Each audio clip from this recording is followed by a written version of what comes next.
Halloween on Carpenter Drive. Stephen, I noticed you haven't put out any Halloween decorations this year, said Eve, my nosy neighbor and head of our townhome association. I was in a rush and didn't want to get into it with her. Yes, I'm well aware, Eve. We're working on it, I replied, trying to maintain my composure. Thanks for the reminder, but I have to go. And please, call me Steve. There are rules to living here, Stephen. You'd best remember that, she said, her tone taking on a disconcerting edge. She swirled around and walked away, her steps eerily quiet.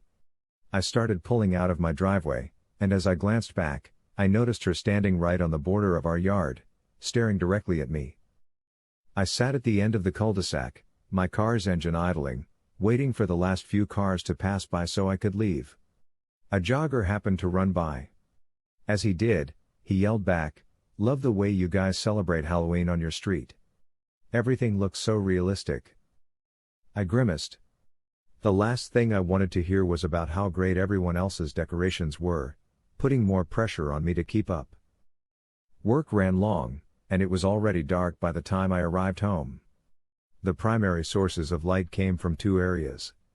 First, the lampposts which had been decked out to flash red or orange, bathing the streets in a sinister glow. They were all draped with elaborate decorations, from nooses to alien signaling beacons. Second, a source of the dim light emanated from Eve's yard. She was still out there, adding the finishing touches to her decorations. Satanic symbols, summoning circles, and a fountain of blood now adorned her yard. The eerie ambience became increasingly uneasy as I drew nearer and entered my home. "Honey," Eve called. "About the decorations," Luna, my wife, said as I walked in. "I'm working on it." I snapped back, my frustration evident. The last thing I needed was my wife joining Eve's incessant pestering about Halloween decorations. I knew the neighborhood's standards for holiday decor. Luna raised an eyebrow at me, clearly sensing my stress. "Honey, we knew what we signed up for when we moved here. I think we both agree the perks have been worth it. Please appease her. You know what she'll do if we don't comply," she warned. I let out a heavy sigh, realizing my reaction had gone too far. "Yes, dear, I do," I said, softening my tone. "I will get it handled, I promise." After Luna went to bed, I finally had a moment to work on these decorations. I sat down at my computer and browsed for hours, but the selections were slim. Most of the good options were unavailable, and I cursed myself for procrastinating this long. Then I heard a knock at the door. I hesitated, my fingers frozen on the keyboard. Nobody ever visited us at this hour. I tiptoed to the front door and peered through the peephole, then opened the door, revealing a familiar face from the neighborhood. It was Mr. Hollows, one of the neighbors, emerging from the inky darkness. He was clad in a tattered black coat, his face obscured by a twisted, grinning mask. He wasn't wearing a mask for Halloween, his was a permanent fixture, the result of a near-death experience years prior.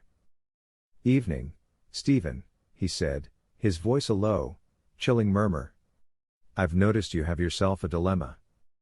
I swallowed hard, feeling his gaze weigh me down. "Mr. Hollows, it's been a challenge to find the proper decorations." "Stephen, where's your Halloween spirit?" He took a step closer, and I couldn't help but retreat a pace. His voice remained low, "The Blair's yard is lit up like a carnival of horrors. What's holding you back?" My heart pounded in my chest, and I stuttered, "I'm still working on it, Mr. Hollows." His eyes, hidden behind the mask, bore into mine. "You know, Stephen, the spirits of Halloween demand their tribute. Without it, they might become unhappy." He slowly extended a gloved hand, revealing a collection of crimson-stained fingers. "You wouldn't want that, now, would you?" Nervously, I shook his hand, the icy grip making me wince. "No, Mr. Hollows. I'll get right to it. I promise." His eyes seemed to gleam with an unnatural fervor. "That's what I wanted to hear, Stephen. I do hope you'll find something befitting the occasion. After all, Halloween is a time for revelry, isn't it?" He turned and left, his footsteps fading into the darkened street. Feeling uneasy, I quickly purchased the best props available and had them set for 24-hour delivery. Then I closed the blinds and went to bed, hoping that I wouldn't be having any more neighborly conversations for a while. The next day, after work, Luna and I began setting everything up in the yard. Our yard looked like it came straight out of the French Revolution, complete with its own guillotine. But, as I fumbled with a tangled mess of decorations, I felt a figure creep close behind me. Suddenly, a raspy voice whispered, trying to catch up to the blares, "Stephen? Looks like you're still missing that special something." Startled, I turned to find Mrs. Stoker, an elderly neighbor notorious for her dark sense of humor. Her face was half concealed by a grotesque mask that appeared more like a genuine human skull than a Halloween costume. "I'm doing my best," I stammered, feeling the need to explain myself. Her skeletal fingers reached out, brushing against fake cobwebs I had set up. "You know, Stephen, it's not just about setting up decorations. It's about embracing the spirit of Halloween, about diving into the darkness." "I'm doing my best to get into the spirit, Mrs. Stoker," I assured her, trying to smile through my unease. She leaned in, her skull mask mere inches from my face. "Are you really, Stephen?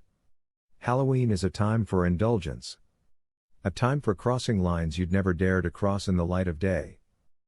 I watched as she extended a gnarled hand, presenting an intricate, antique dagger. "How far are you willing to go to please the spirits, Stephen?"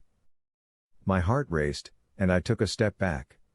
"As far as I need, Mrs. Stoker." Her grating laughter echoed through the night. "Good answer, Stephen. For now, you are safe. But remember, Halloween is a time for reckoning. Those who fail to appease the spirits may find themselves on the wrong side of darkness." With that, she turned and disappeared into the night, her footsteps fading along with her cackling laughter. Later that week, I found myself unable to sleep. Heading outside to the porch, I let the cool breeze blow against my face. That's when I heard it. A strange sound emanating from Eve's yard. It started as a faint melody, barely audible over the rustling leaves. The notes were dissonant and haunting, like a tune played backward. Curiosity got the better of me, and I cautiously approached the fence that separated our properties. Peering through a crack in the wooden panels, I was dumbfounded by what I saw. Eve, dressed in a dark, hooded robe, stood at the center of her yard. She was surrounded by flickering candles that cast shadows on her face. Her voice was barely audible, a low, monotonous chant that sounded like gibberish. Her eyes were wide and unblinking, as though she were in a trance. The ground around her was covered in a series of strange symbols drawn in what looked like blood-red paint.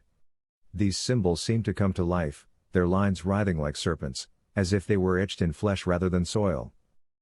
The air grew heavy with an unnatural presence, and the world seemed to warp and shift around Eve. The night itself seemed to hold its breath, as though nature itself were in awe of what was happening. My heart pounded in my chest as I realized that I was witnessing something beyond my comprehension. I quickly retreated from the fence, my mind racing with fear and confusion. If I didn't get this figured out, I was a goner. Days went by, each one stretching my patience and fraying my nerves. The constant scrolling, the never-ending search, and the perpetual frustration gnawed at my sanity. This was maddening. I couldn't eat, I couldn't sleep, and my life had become an endless loop of tormenting anticipation. Until finally, I found what I was looking for. A bead of sweat trickled down my forehead as I leaned closer to the screen, my eyes locked on the revelation. "Honey!" I shouted, my voice tinged with excitement. "Come here." I heard her stir in the bedroom, and her footsteps, heavy with sleep, approached the office. "What is it?" she asked, her words muffled by a yawn. I pointed to the monitor in front of me, the cursor hovering over the screen. "Well, what do you think?" She squinted at the screen, her eyes tracing the lines and contours. Her sleepy expression slowly transformed into a smile. "Oh, he's flawless. A sacrifice that will even put the Blairs to shame. The perfect final decoration,